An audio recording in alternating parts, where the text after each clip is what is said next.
You're listening to the Music Tech Teacher Podcast, episode number 55. Welcome to the Music Tech Teacher Podcast. Music tech tips, lesson ideas, advice, news, and interviews, especially for music teachers. Brought to you by midnightmusic.com.au. Hello and welcome to another episode of the Music Tech Teacher Podcast. I'm Katie Wardrobe, a music technology education trainer, speaker and consultant from midnightmusic.com.au, where I help music teachers use technology effectively in music education. Before we get to today's guest, I wanted to share a couple of recent podcast reviews I've received. The first one is from Jay Liani from the United States, who says, "Great for all educators. While this podcast is geared towards music educators, it offers so many opportunities for other subjects as well." And the second one of recent times is from T-Kate5 from the United States as well, who says, "I've gotten so many great teaching ideas from Katie and her guests. I took a few years away from teaching to be with my young children, but technology doesn't wait.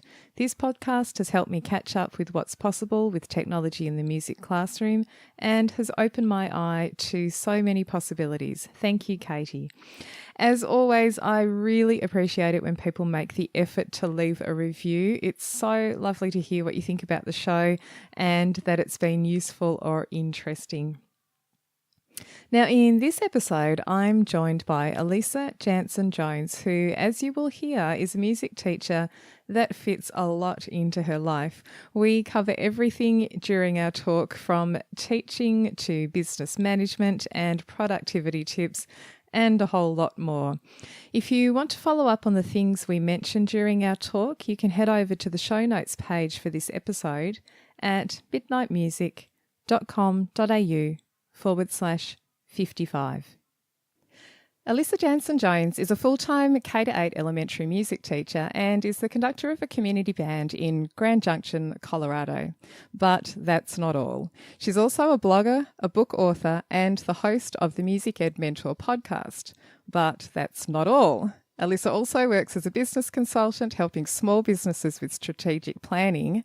But that's still not all. Her passion in recent times has actually been helping teachers manage their music programs through coaching, workshops, blog articles, ebooks, and one very big project which is coming up soon, a 3-day online music education conference called the International Music Education Summit.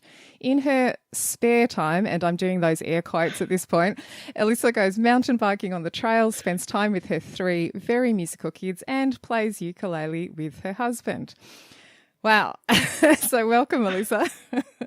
Thank you. You make me sound overwhelmingly accomplished. So thanks. I always think it sounds better written down on paper. Sometimes people say that about me, but it doesn't feel like that when you're in the midst of it. You're kind of just doing all the stuff. And then when you do list it to someone, you go, gosh, that is a lot actually.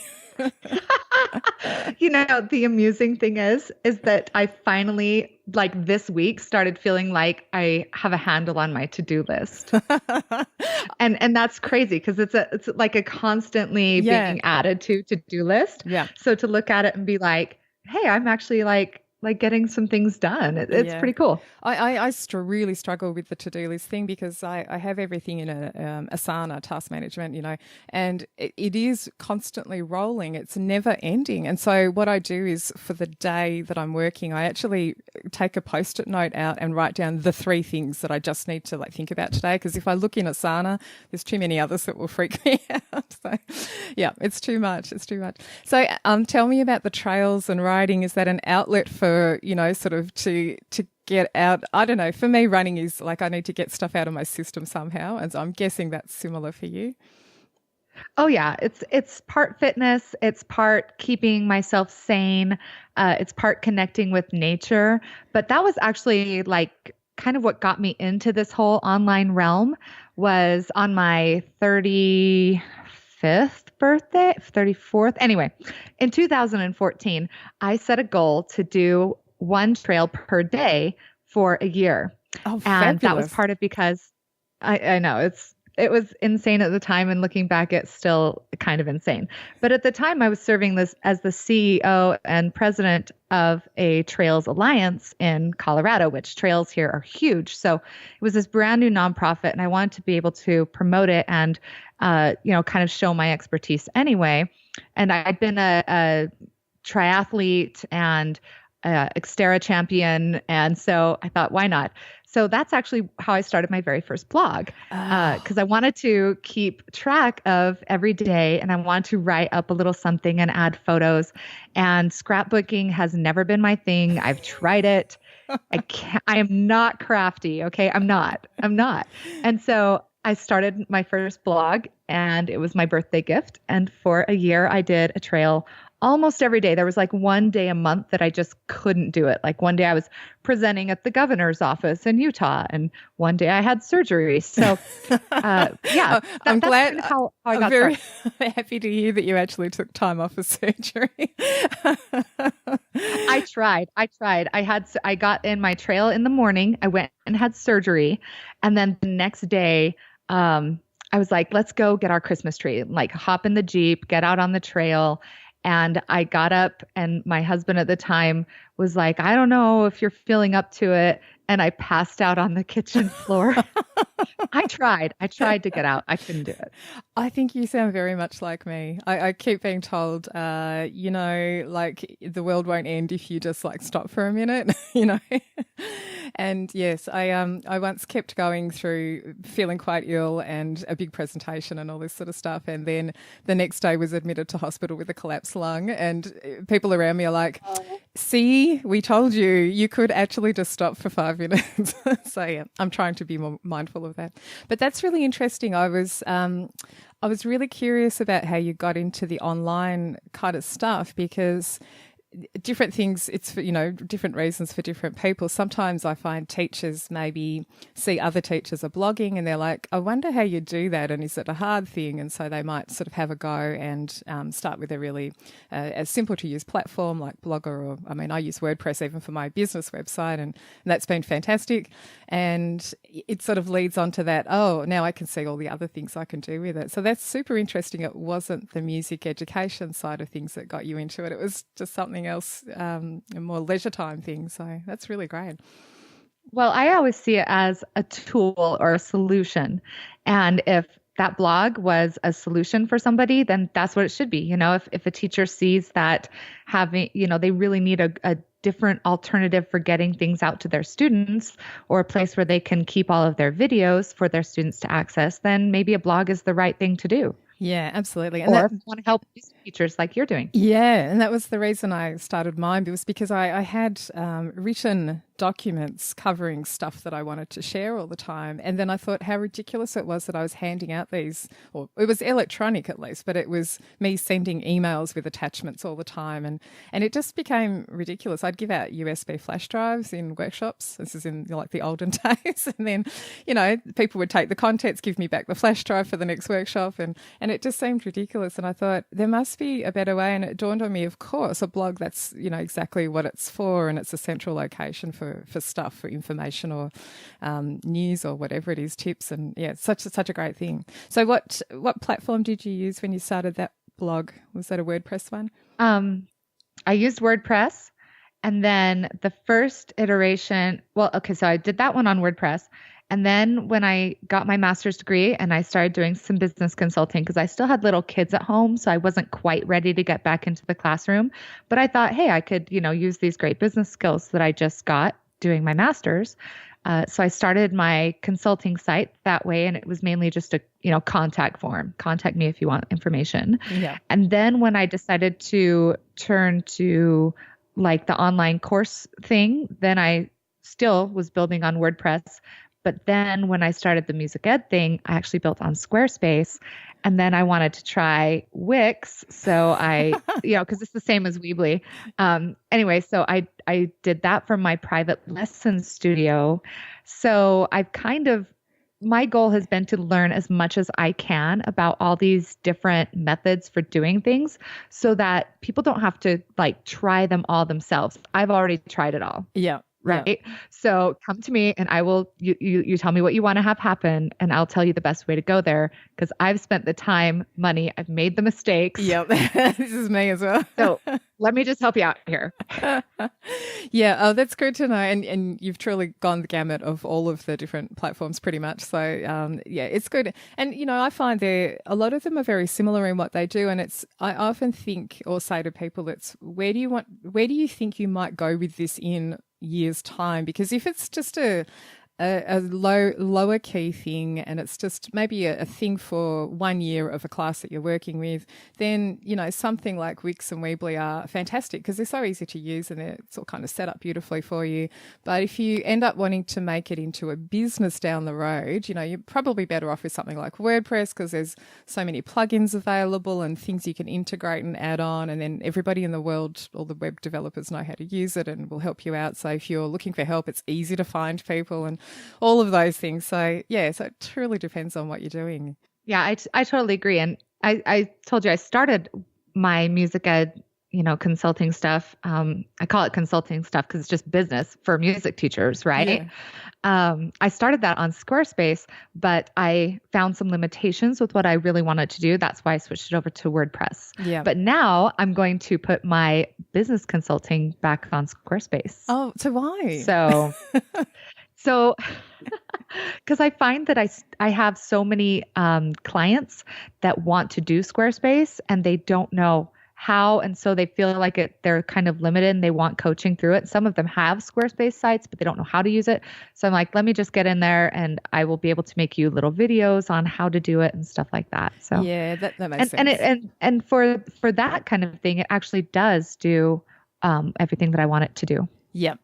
That's really good. That's really interesting. And for those that are listening who are thinking, hey, I might start a blog at some point, there are lots of different options, but, don't think too hard about it because I can guarantee whatever you do at the start won't be where you'll end up. You'll end up shifting or changing or installing a new theme or whatever it is on the website that you're building. So it's good just to get going. And one of the best things I find about websites and putting things together is that really they all kind of work similarly. So they all have very similar ways of working. And so once you know one, you can more easily find your way into the next one and get around it, hopefully. Yeah, just, figure out what it is that you need and make it happen. And so the MBA, what made you decide to pursue that? So you had a music degree, first of all, and then it sounds like kids came along after that. Is that right? And then... Right.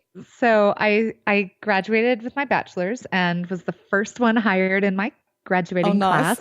I got to open a brand new school, and which was awesome. And I got my total dream job teaching middle school band and orchestra, and I loved it. And my husband at the time was happy at first to stay home with the kids. We kind of always set this goal that we were going to raise our own kids.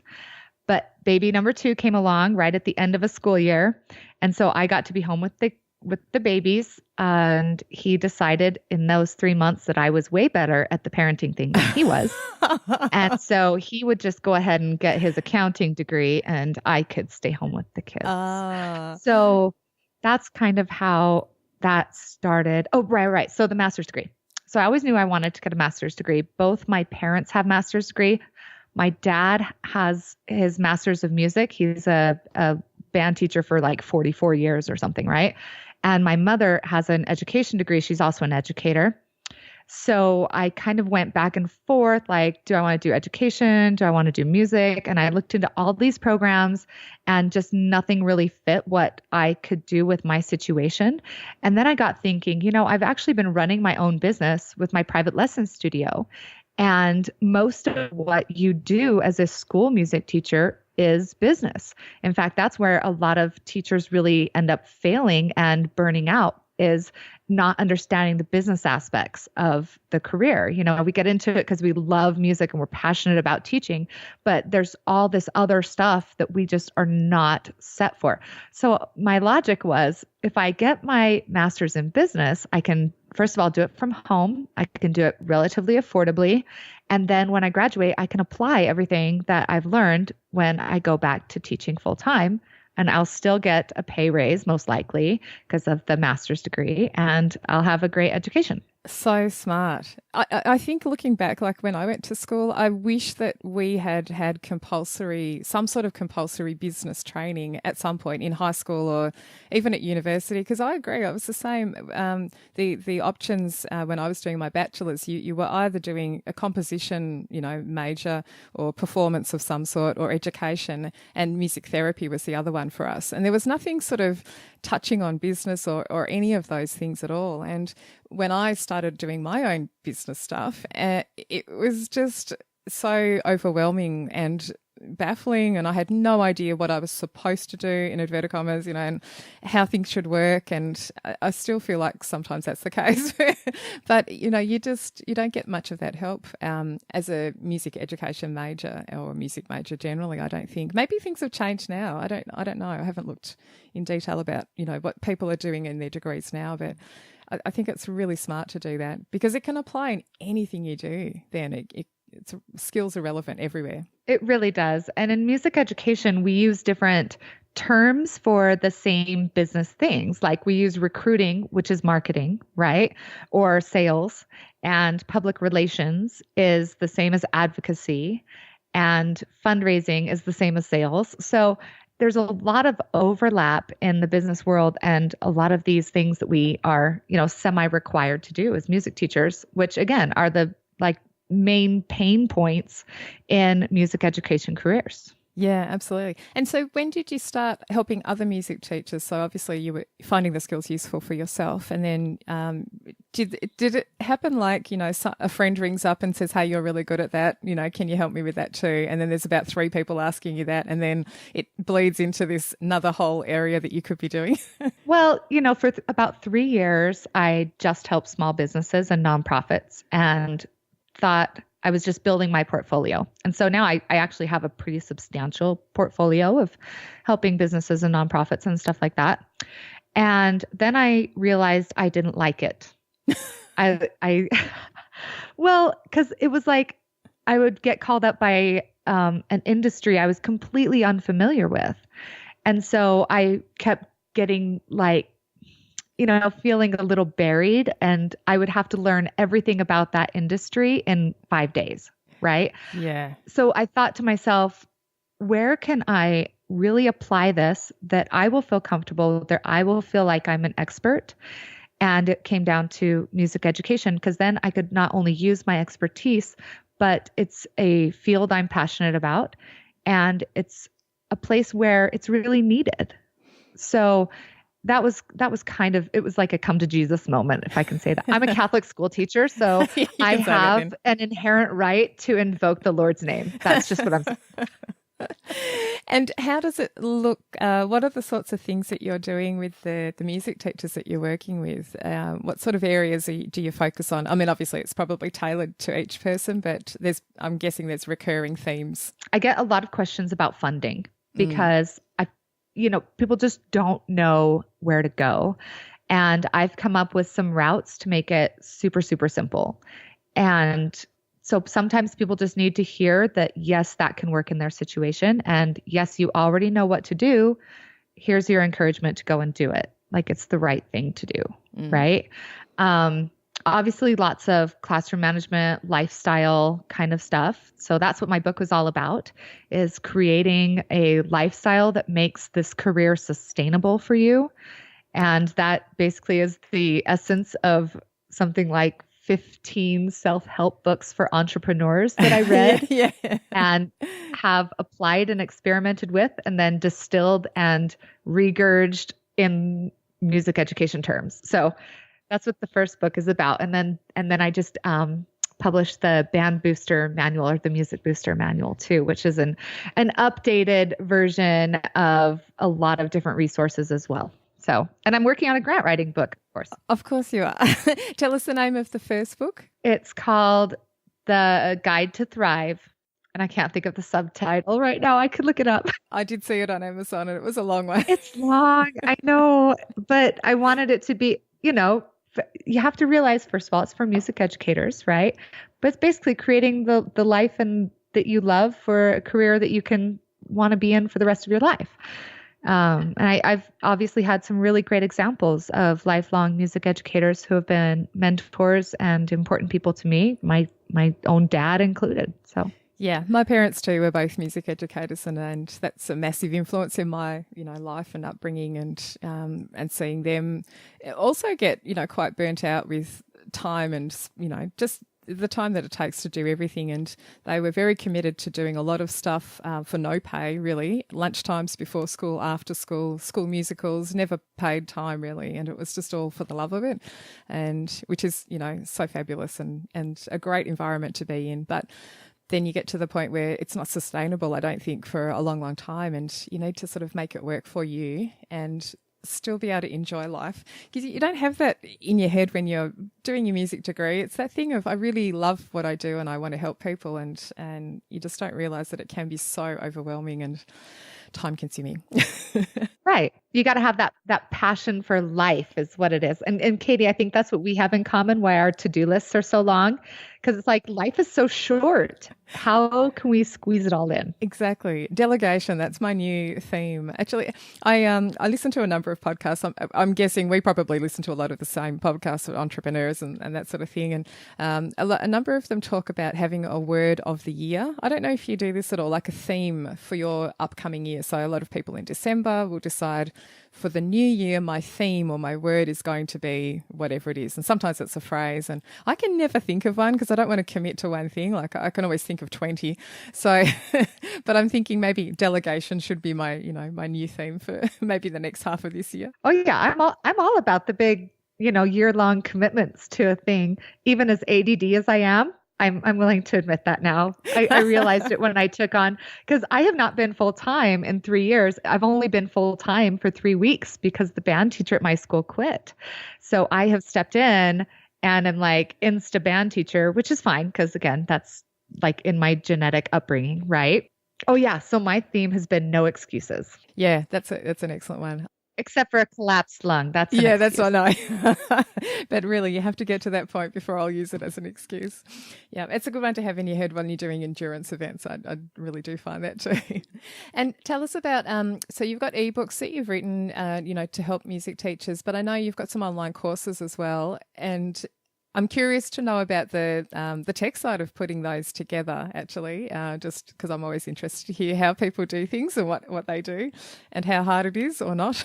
Well, I like to think that my expertise is in getting people from A to B, right? And that's because you go from actually B to A and you build it backwards. Okay. So it's the same as curriculum design for music educators who know about that kind of stuff, right?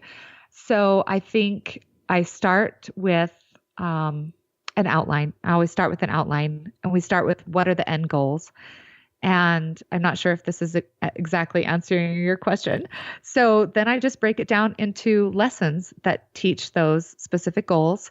And then I build out the PowerPoints for each lesson, record them as video with audio overlay, and then save them as PDF and audio files so that people can download the PDF, the audio. They can watch the video. Right now I have it set up using WP Courseware, which basically just organizes your blog posts into a course that is sequential.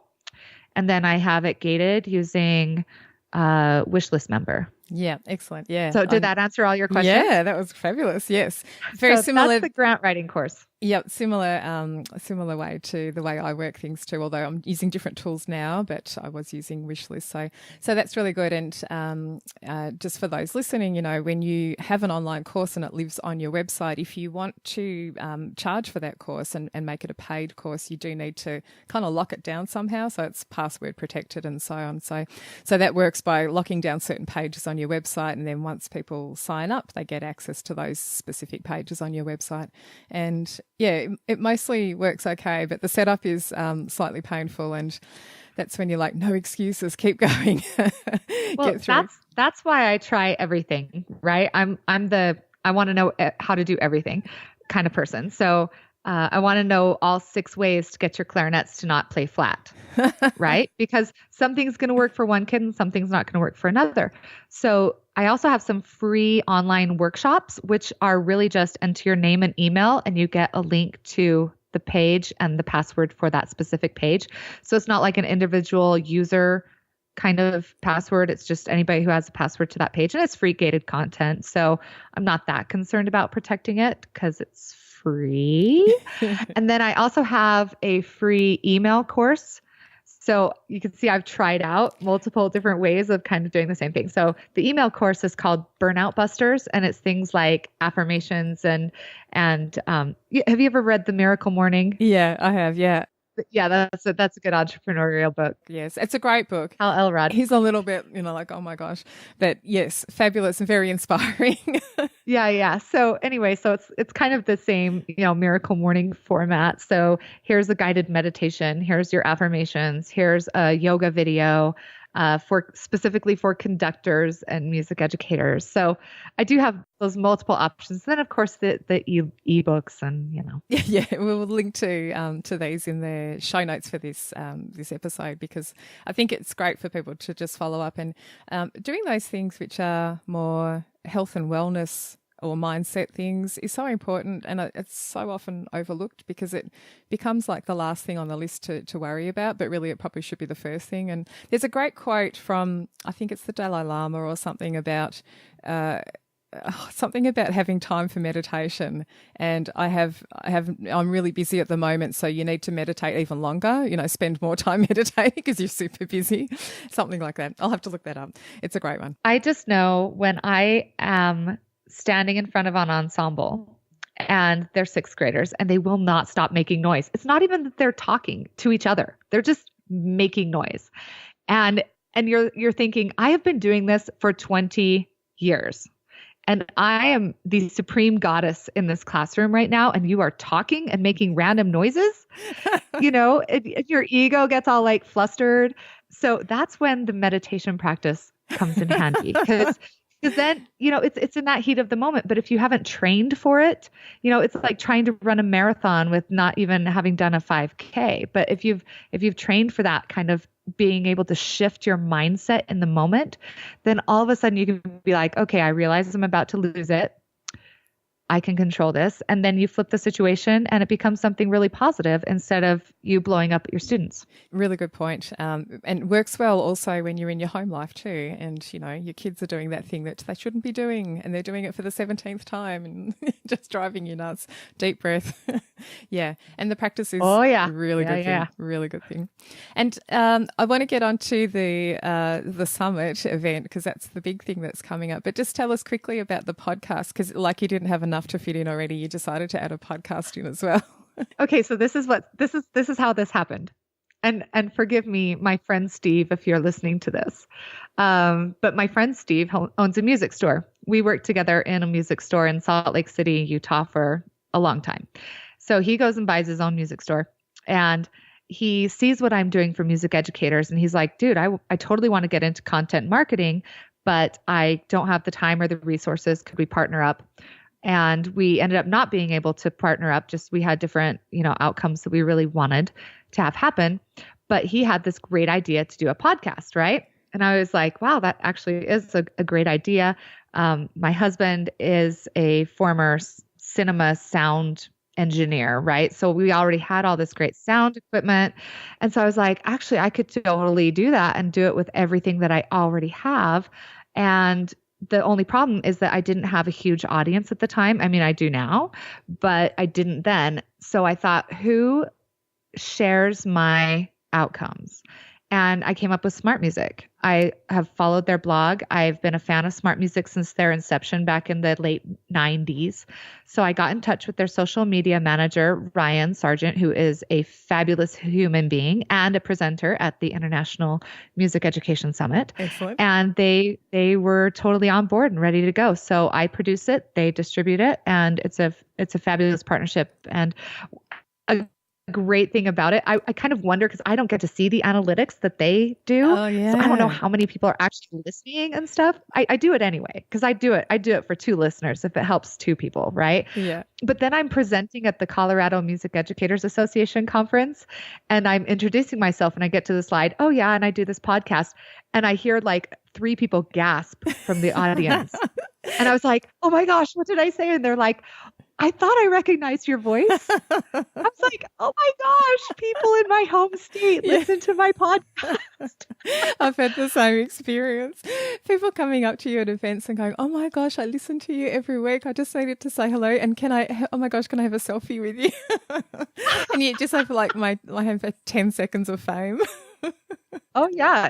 It's just shocking to me because I'm such a down to earth, I was a homemaker for 10 years or something. So my ego was absolutely crushed.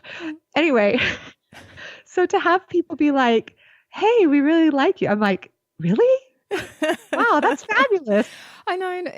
Do you find, like, this is what I find with the podcast, it's such a strange medium. So I started out doing what I'm doing by running workshops, in-person workshops. And in an in-person workshop, hands-on, there are people in front of you and you can see instantly what the reaction is. You get a feel for what the group's like, just the feeling in the room. They don't even need to say anything. I can pick instantly what sort of day it's going to be and whether they're going to be enthusiastic or really anti whatever we're doing, or it doesn't usually happen, but that sort of thing. And you get that instant feedback, and people by the end of the day are saying to you and smiling and saying, hey, that was great. I'm going to use those ideas tomorrow and I'm so happy we did this. And then when I started doing online courses, they were live. And although that's a different experience again, there was still some instant feedback because some people type in the chat window and say, oh, that's great. Oh my gosh, I never knew that, or great idea. So you get that feedback there. But it's slightly less than when you're in front of a group of people. And then even further removed is when you're doing online courses which are pre-recorded, or podcasts which are also obviously pre-recorded and then published later. And there is no audience there at all. And so I kind of go sometimes for months thinking, I mean, I know people are listening because I can see my analytics, I can see downloads, and they spike each time an episode comes up. So that's good, But there's really no sense of, did anyone like that? I spent 2 hours putting that episode together. Did anyone actually like it? It's very hard to get that sort of instant feedback. And so you often hear people who run podcasts saying, we'd love it if you can leave a review. And this is super helpful for podcast hosts because it gives your podcast a bit more attention in the iTunes store when people are searching for things, and it really helps out. But I found the other positive of getting reviews is that, oh my gosh, someone is listening and they tell me in the review often, oh, this is great because of XYZ, because I've done this or I've listened to this. And someone left a review recently for mine which said, I think they were a piano teacher and they didn't think it was going to be specifically relevant to them, but they still found useful ideas in every episode. And I thought, oh my gosh, that's so great. So good to hear it. I would never have known though if they hadn't actually spent the time, and I'm so grateful they did to leave a review.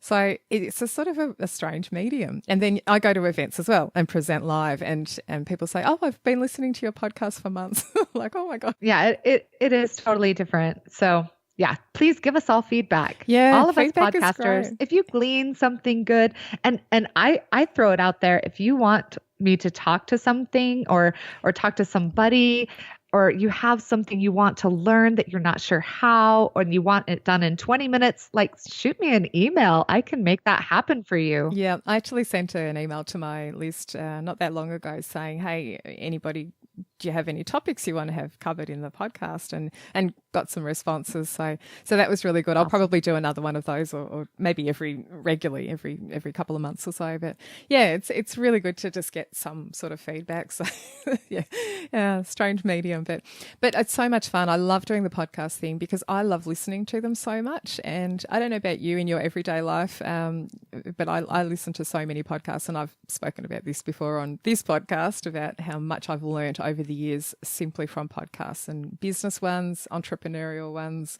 motivation ones, meditation ones, running, like any topic you can think of. It's just fantastic. Yeah, I totally agree. I would not have thought of doing a podcast myself if I had not found them so incredibly valuable in my own life. Yeah, absolutely. I think so too.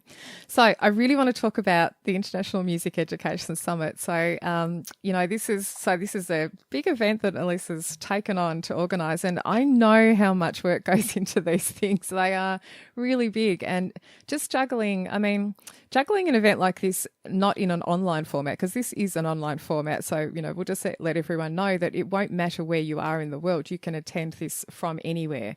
And the time zone differences, I believe everything's being recorded. So even if you can't attend live, can you catch up with the recording? Just before I say that. Yeah. Yes. Yep. So you totally can. We'll have multiple archives. So you'll get an email 24 hours after the live event that will send you to the replay room. And then I'm also going to download them all and have a separate archive as well. So if you don't get to them instantly and 6 months down the road, you're like, oh man, I could really use that session, I'll have it for you. Excellent. So good. So it won't matter where you are in the world. Obviously, the times that the live sessions are taking place are US centric, but they have some overlap with not too bad times in Australia here. I know that because I'm presenting a couple of sessions during the thing.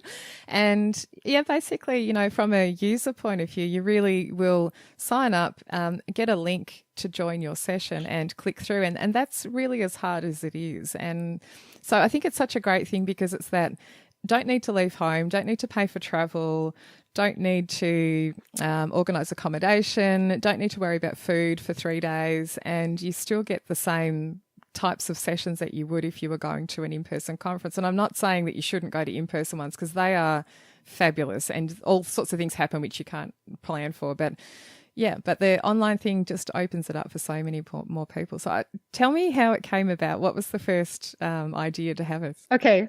So it started in November. Hang on a minute. Only November? Last year, November? Only in November. Because what happened was I was invited to present at the National Association for Music Education Conference in Dallas, which of course is a huge honor and I would never pass it up. And I loved every moment of my time in Dallas. I met incredible people there who I've had on the podcast actually, because, they're just fabulous.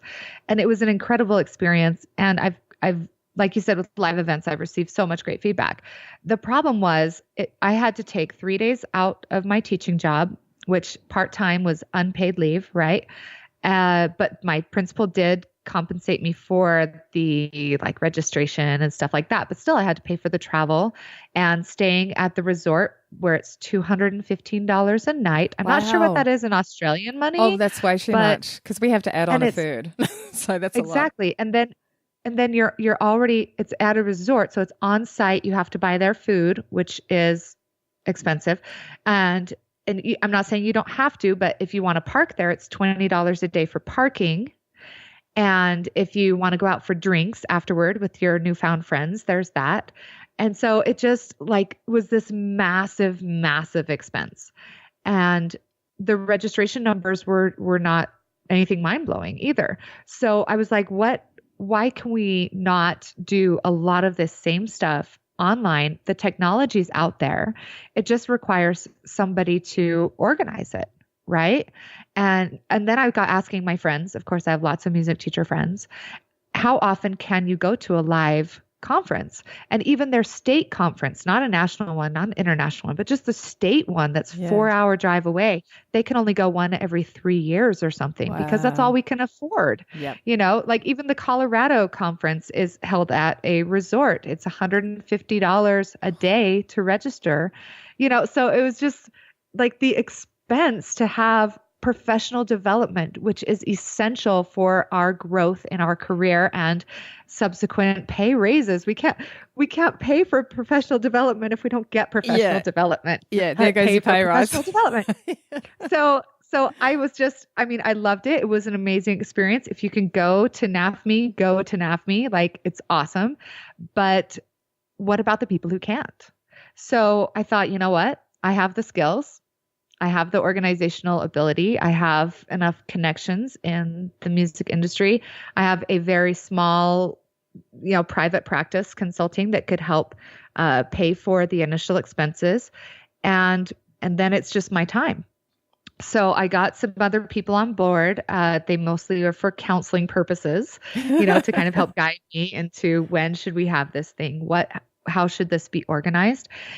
And I just dived in. I saw a need to support and help my fellow music educators in a way that I was uniquely poised to make happen. So that's kind of how it happened. Such a great thing. I know. And it's actually something I've been considering for a couple of years now, doing something like this as well, and whether I would do it on my own and like you have sort of put it all together, or find someone to do it with, but I would obviously focus on the technology side of things. But it was really great because I thought there's a lot of this sort of thing, online summits going on generally in the online world, in the non-music or non-education or non-music education areas. And it happens all the time, and they're so useful and they're very popular, and it's such an easy way to get professional development and help and that sort of thing. So I was really happy. I think I first heard because you emailed me and said, this is what's happening and would you like to present? And I thought, yeah, that'd be great, because I really wanted to see it running and how it would work. And I thought it was a great idea. So I'm happy you did. And thanks. Well, I'm super happy you're going to be presenting. It's going to be awesome. Too. And tell us about other presenters. So did you approach people first of all, or did people end up finding out about it and then applying and expressing interest? Both ways. So I started with my own list because I treat them extra, extra special. So if you want to be on my super extra special awesome list, go to professionalmusiceducator.com and sign up. And then I went to Facebook groups and posted, hey, if you have ever wanted to present at a conference, but maybe haven't had the opportunity yet, or you don't want to go to a live conference or whatever. So then I got a whole bunch of applications. Oh, wow. And then it was just a matter of sorting through them, finding things that would be super useful that we could call peer reviewed. And that's kind of how it started. Once I had a good list of presentations and presenters, most of whom also are like you, have an audience already. So that was kind of a target thing, because I'm a strategist. Yes, right? Absolutely. So then there were a few that I did go after, to be honest, like Quaver. Yep. Who I did use. I had met them at NAFME. And made friends with one of their sales reps who got me in touch with their marketing person, who got me in touch with their educational outreach people. So Quaver's going to be there, which is fabulous. And did you see the fan? I'm guessing it was the same when I was at the Texas conference. I know a couple of the people who work for Quaver too. And so I was hanging around the booth, and there were scheduled times during the day where he would make an appearance. And the queue, I mean, it was just hilarious. The queue around the booth of all the people wanting to meet him and have a photo and get his signature and selfies and stuff. It was phenomenal. I said, what are they waiting for? Oh, Graham's about to come out. It was amazing. Yeah. Fancy building up that. Like, I thought, from a marketing point of view, so clever to build up this, this thing, and it's a personality and a famous person. It's so great. Well, he's famous, but he's so down to earth too. And then if you've ever used Quaver, like I got a 30-day trial because when my principal talked me into teaching band next year, I was like, okay, then I'm gonna need like some pre-planned curriculum, all the resources, like just hand it to me, because half the job is planning. I know. Yeah. So I did the Quaver trial, and I was like, I'm totally sold. So then to watch him like in action, it made my heart just burst. And then of course, when Quaver emailed me back and they were like, yes, we want to be a part of this. Yes, we'll sponsor. Good. And yes, we'll do a session, and it will be Graham who does it. And I like ran up to my husband. I was like, oh my gosh, you're not going to believe this. Anyway, so I was pretty psyched. That's awesome. And what are the other session topics covering? So you've mentioned a couple of specific ones, but what sort of areas? Obviously, there's some technology ones because I'm doing a couple of those. There's some really great technology ones. There's a 4-part series on teaching to special ed kids. Oh, which fantastic. I think is extremely valuable. Yeah, I'm going to take a look at that. We've had a change in Australia, and I can't remember exactly what it was, but to to include, like teachers need to show that they're including ways to cater for special needs students who are in a classroom with other kids who are not special needs. And there's a push for that at the moment, which is fabulous. Yeah, don't just put them on percussion. That's not always the best choice. Yeah. Sometimes clarinet is good for them, you know. So, in fact, the presenter is from Australia. Oh. Her name's Sanja. She's a therapist and a music teacher. So she's going to be doing a 4-part series, which will be fabulous. And then, of course, we've got lots of tech in the classroom. We've got some really specific instrumental things like brass intonation and getting your clarinet players to start out right. Of course, there's lots of elementary stuff, elementary games, singing, taking care of yourself, your voice. We have how to utilize the resources of nonprofits, organizations that are out there putting out free content that you can steal. It's not stealing because it's free, but you can use it for whatever purposes that are nefarious for you. And people just don't know about that. So, and then there's a couple that are more discussion based, like if you want to get into the philosophy of how important is it to really identify quality even in a very young classroom. So it's really a wide variety of topics for everybody is what we're going for. Yeah, and it's really the program at any conference that you would go to in person. That's what I liked about it, and there's just a good variety there. So tell us where people can get more information. What's the link they need to go to? And I will put this on the show notes page, but just say it verbally anyway. Okay, so you want to go to musicedsummit.org, musicedsummit.org, and I went for pricing that was less than 1 day at NAFME. Yeah. Right? So I paid $150 for 1 day at NAFME. So I thought full price, $150 for all 3 days of presenters from around the world that you can attend in your pajamas, drinking a Moscato if you want to. Nobody's going to judge you with your naughty word socks on. Okay. And you can say, oh yeah, and we have a Facebook group too. So you can still network too with your other professionals. We can still do like live streaming and stuff too via the Facebook group. So I've forgotten about that. Have I joined that? I don't know. I better check. You should. Anyway, so right now registration, because full price doesn't happen till June, because the conference is June 14th through 16th, and that's when all the live stuff will be presented. But of course, you can register and then watch it after it's been recorded as well. So you still have access to everything. And it's more than each session is allotted 2 hours of professional development credit, because we figure you're going to watch the session and then do the work applying to that session. Yeah, I've done my PD certificates sometimes like that too, because it's silly doing just the length of the video that you watch, because it does make sense. Like the PD is going to be you actually, hopefully, doing the exercise or the work or the project or whatever it is. So yeah, I think that's a really good thing. Really good. Exactly. So, if you don't actually apply the things that you're learning, then you're not actually learning them, right? You don't just learn by watching one time. You've got to get in there and do it. Just like you can't watch somebody, sing an aria for one time and then go and copy it yourself. You actually need to know the technique behind it and practice. That would be very cool if you could. That would be awesome. Wouldn't you love to learn that way? Just like watch a video and suddenly you have the skills. Oh man, I'd be the queen of the night tomorrow. It's so funny. Like I actually do sing soprano, and when I'm in good voice, I can kind of make an attempt at it, but it actually hurts like pulling a muscle when you're running, your leg muscle. It actually it's not good to attempt it when you're not properly trained for it. Yes, I totally agree. Yeah. Being a French horn player primarily, it's kind of like that. You got to keep your chops up.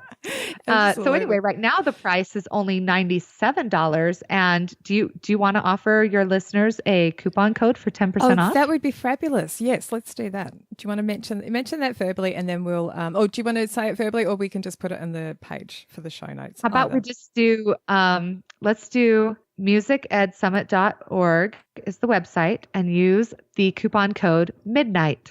Okay, great. Is that good? Because you're midnight music. Yeah, both of us just need to remember that. That's all. I always mention things in workshops that I haven't set up yet from a tech point of view. So I'm often like, okay, mental note, go back and set that up on the website so that it actually works for people.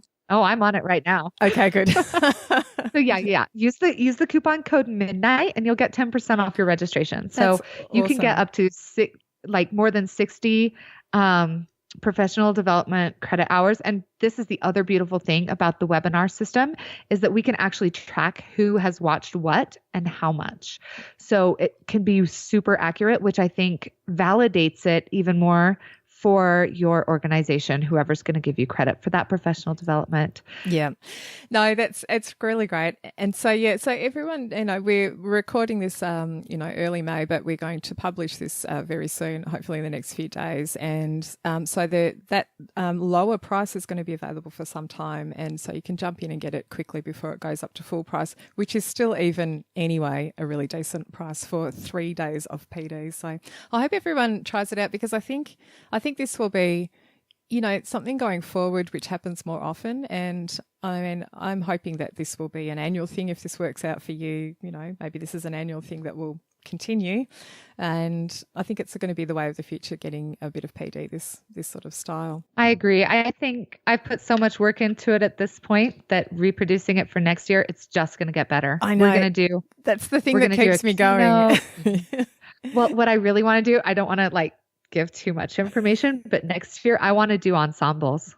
I want to get a partnership with a publisher and be able to broadcast, set up in a room, live ensembles. That would be really cool because, just recently, it might have been 2 episodes ago, I spoke to Shauna Longo and she does Skype sessions with composers. Like she'll Skype a composer into her band rehearsal room and they will talk to the composer or arranger about the piece that they're working on, but then the band will actually play for the composer so that they can get that feedback from the composer. It's that thing where Shauna says they can hear it from me, but as soon as they hear it from the composer, it's, suddenly a big thing and they'll actually make the change that needs to happen. So yeah, it would be awesome. The same kind of way, I guess. And that would be really great. You're ambitious. I like it. Yeah, it's like me. I see other people doing things and I'm like, I'm sure I can make that work. And man, sometimes you go through a lot of pain to get there, but you can eventually get there. And working at the whole webinar software system and stuff,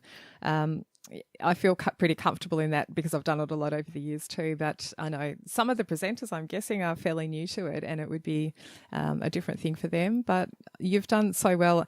People won't know this by going to the website, but Elisa, from the presenter's point of view, Elisa's actually made some training videos for us, or they were actually live sessions, but you can watch the recording, about how to present well and how to navigate the webinar software and just to make people comfortable, because I know that would probably be something that holds people back from applying to present. It would be like, well, how on earth does it work? And I've never done it before. And it's really not hard, but you just need to have a little go and to be able to practice and jump in there ahead of time, ahead of your session, and just have a little go and see what things you need to click on or where you need to look. That's the thing I find. You need to know where to look. Where can you see the chat window? Where do you see your own presentation?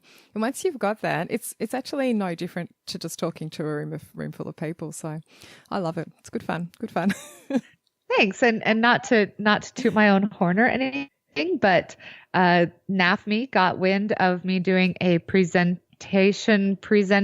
Yeah. So a training for presenters to have stronger presentations, either live or online.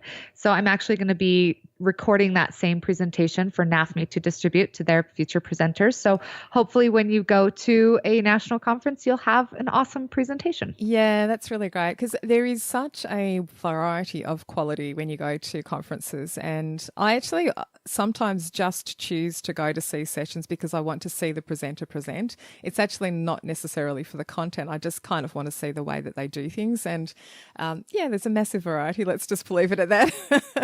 There you go. Yes, there you go. So that would be very useful, I think. So get your money's worth. Yeah, absolutely. And thank you so much for joining us today. And it's just been great. This is like really different, sort of topic that we've covered in any other episode because what you're doing is quite different. And I know that you fit obviously you fit so much into the day, the week, the year.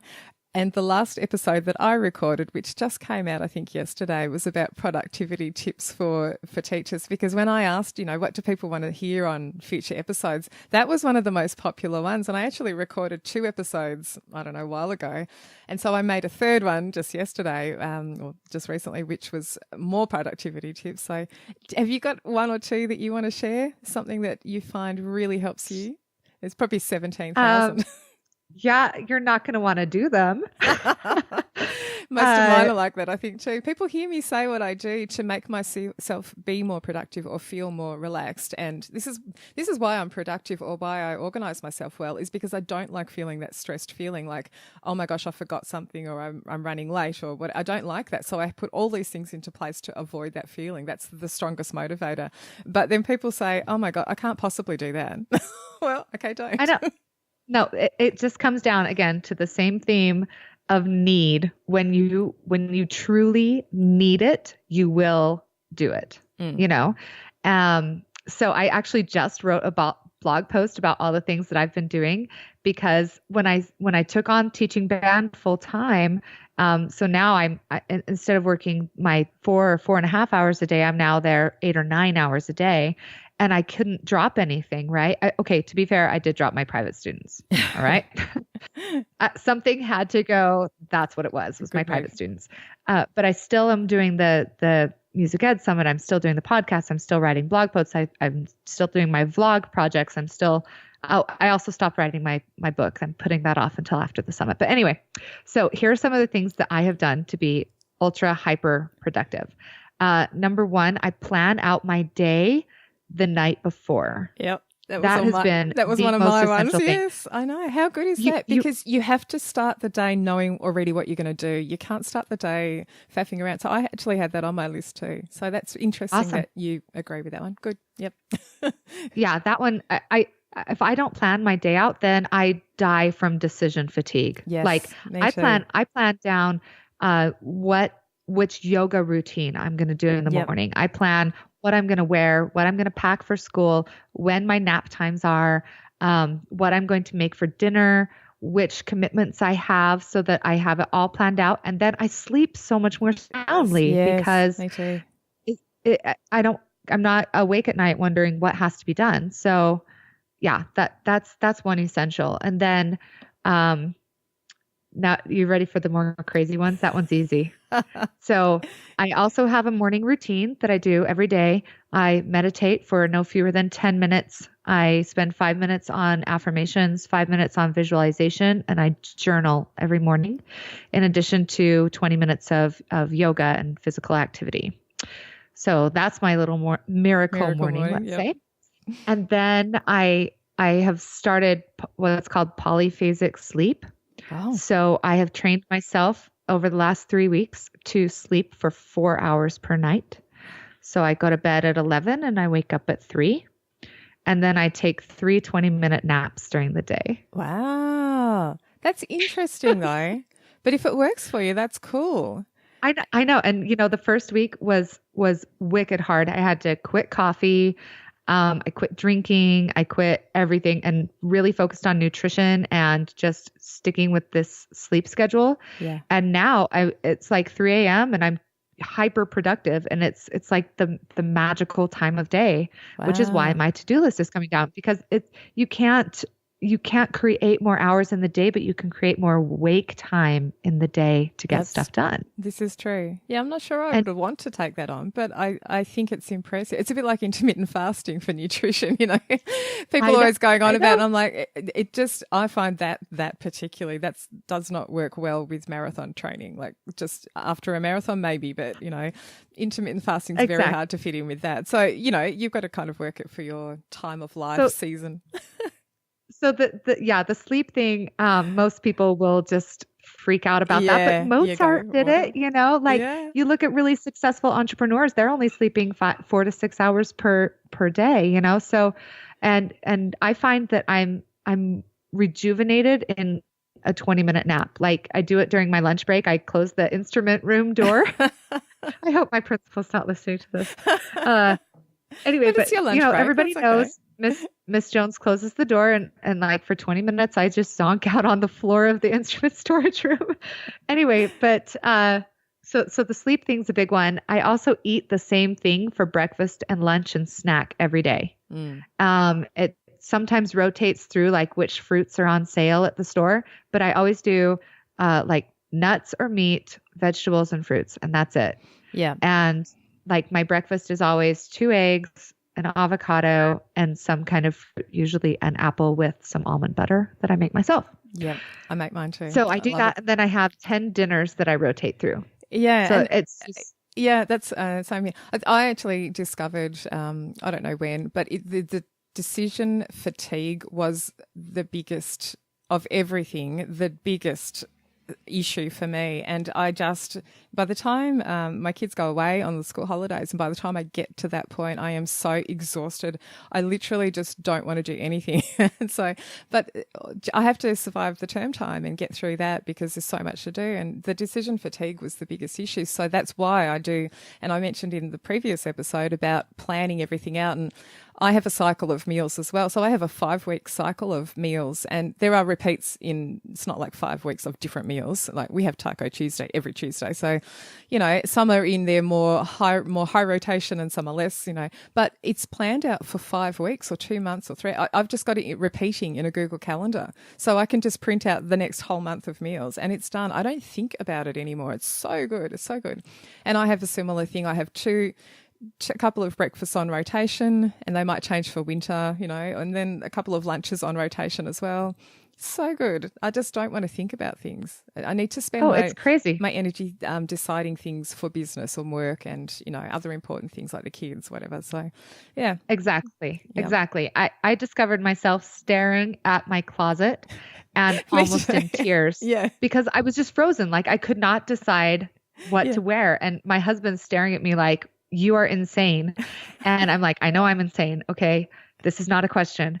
I'm also very driven, but I could not decide what to wear. And so I decided that I would pare down my closet. I got rid of like all, but it's just a coincidence. If I hadn't worn it in 6 weeks, it's gone. 6 weeks. Right? Wow. 6 months is often the time frame. Yeah, I know. Exactly. Why would you? Because you're not going for it each time. Yeah. And I figured if I have one pair of bike shorts, that's probably enough unless I'm bike commuting every day, which I haven't been. Right. And then in which case I would need 2 pair, right? Yeah. One to wash, one to wear.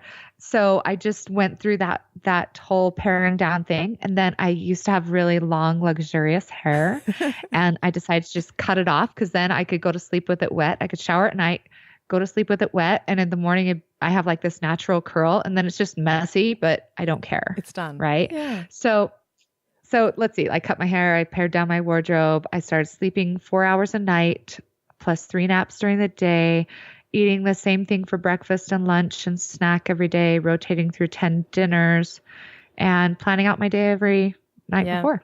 It sounds very similar to me, although not the sleep thing.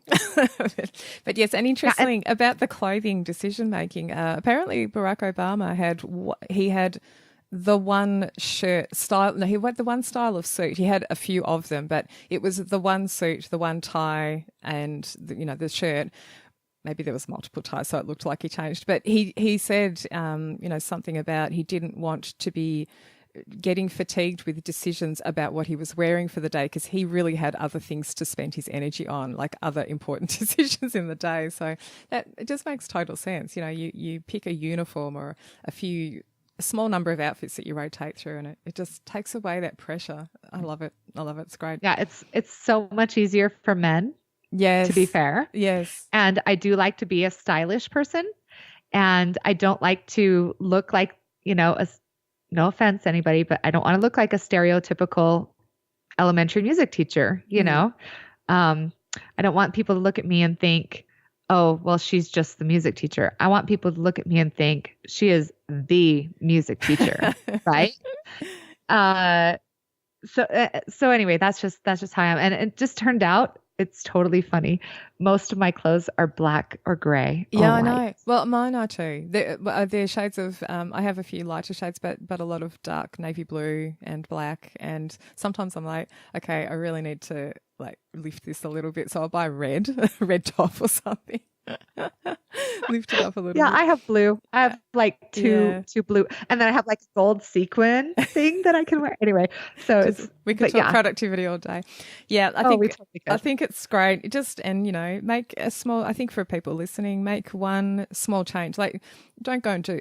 I think probably Alyssa's the same as me. I change these things over a matter of months or even maybe a couple of years. And I had some things organised the way I'm doing them now, but I've refined it over time. I've shifted things a little bit. I used to always plan my meals. Now I plan for, it's like a rolling calendar of meals planned. So just all those little things, take on one and you'll find the stress lifts in that area of your life, and then you just take on a new one. And life's much better. We should wind up. Look at us. We're talking for more than an hour. I knew we would go for a long time. I sent Elisa a list of, sort of things we might cover, and it was a long list. So I think we've done pretty well, though, today. And I will put the links to the Music Education Summit in the show notes, and a reminder about that coupon code that you very kindly offered for people, and all the other things. I've taken a little note of the things that we've talked about today, so I'll link to them. But I can definitely encourage people to go to your website and check out some of the free resources as a starting point, at least. There's ebooks on there, there's workshops and stuff you can do, and it's just a great area. It's very different to what a lot of people are doing, and I think it's really needed. So well done to you. Thank you, and thanks for having me on. That's it for today's show. If you'd like more help with using technology, I'd love you to come and join me inside the Midnight Music community, where you can learn more about using technology in your music teaching. For more information about the community and a special offer for podcast listeners, go to midnightmusic.com.au/podcast offer. The Music Tech Teacher podcast is hosted by me, Katie Wardrobe. You can find more information and links from today's episode at midnightmusic.com.au/55. Thanks for listening, and I'll see you next time.